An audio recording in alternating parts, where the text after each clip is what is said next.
after giving up a lot of that lead, you guys had a big response. Maybe that response wasn't there during some stretches of the season. Now you're starting to get back to that. What are you seeing from your guys in being able to respond to the other team's runs probably a little bit better now?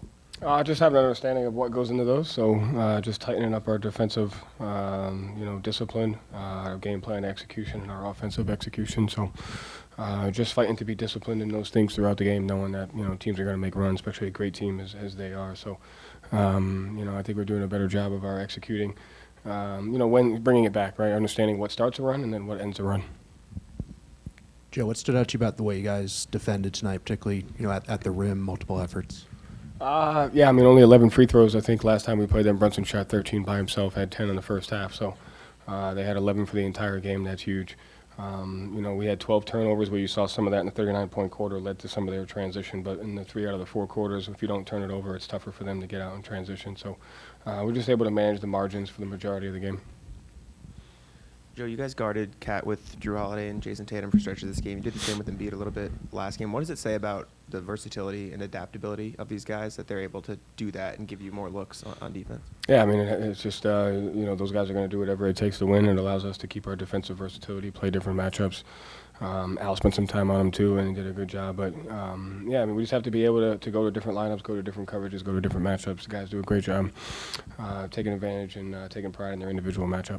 And then there are a few small moments throughout this game where you, it maybe looked like you were a little more excited. Like Jalen made that layup after a big defensive possession. You were hyped up, gave him a high five. At halftime, you went over to Luke, told him how good a job he did with those offensive rebounds, it looked like. You always talk about how people focus on the final few minutes of the fourth quarter, but really there are little moments throughout the game. How big were moments like that in this one? Because it felt like there were a few.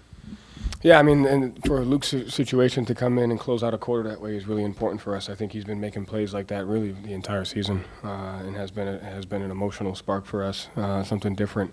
And Jalen's, obviously the game wasn't going the way he wanted to, but I thought he did a tremendous job just fighting, playing through. And, it doesn't always have to be defined by scoring. And so his ability to really lock in defensively for us, he had a couple steals. He was in his shifts, got some deflections, got out in transition.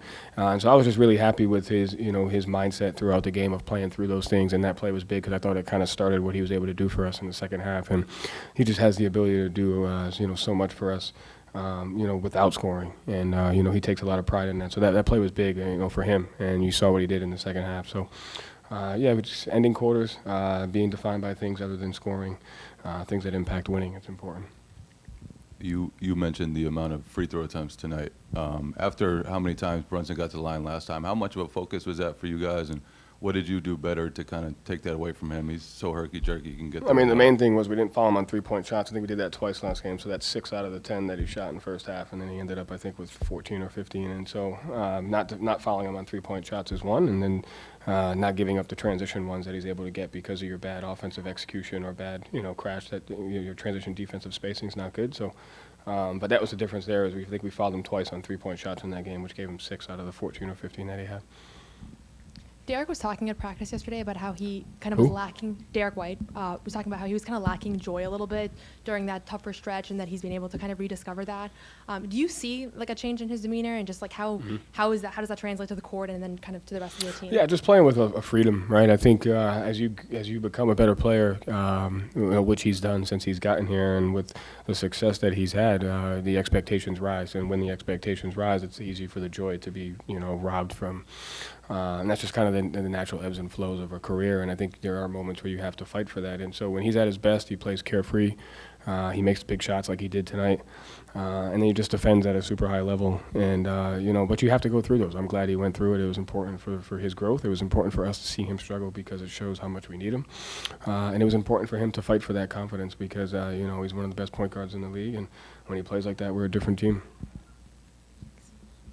Hey, you touched on it a little bit, but Jalen, I believe, had 9 straight points for you guys in the fourth quarter. Just during that stretch, what were you seeing from him that was working for him? Yeah, the defense led to offense. Some of it was in transition, just really active on the defensive end, led to some easy points in transition there.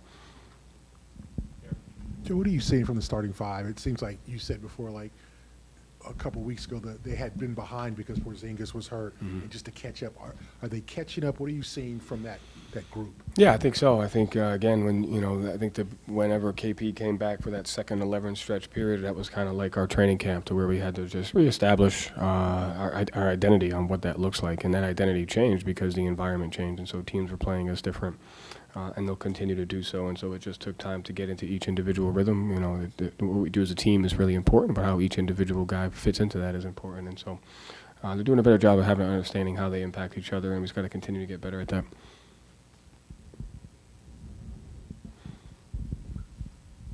Joe, we everything we're talking about is about mentality, right? Even when you had that tougher stretch, no one thought that you guys forgot how to play basketball. Can you explain the challenges of staying locked in mentally, and where when it's not going well, maybe you let go of the rope, so to speak, but when it is going well, you absorb a 20-point punch and you fire back and you go back up 20? The goal wasn't to win by 20. I didn't care if we won by 1. It was execute. I think when we were quote unquote not playing great basketball, we were top 5 in both offense and defense, and so the process of what we were doing was good.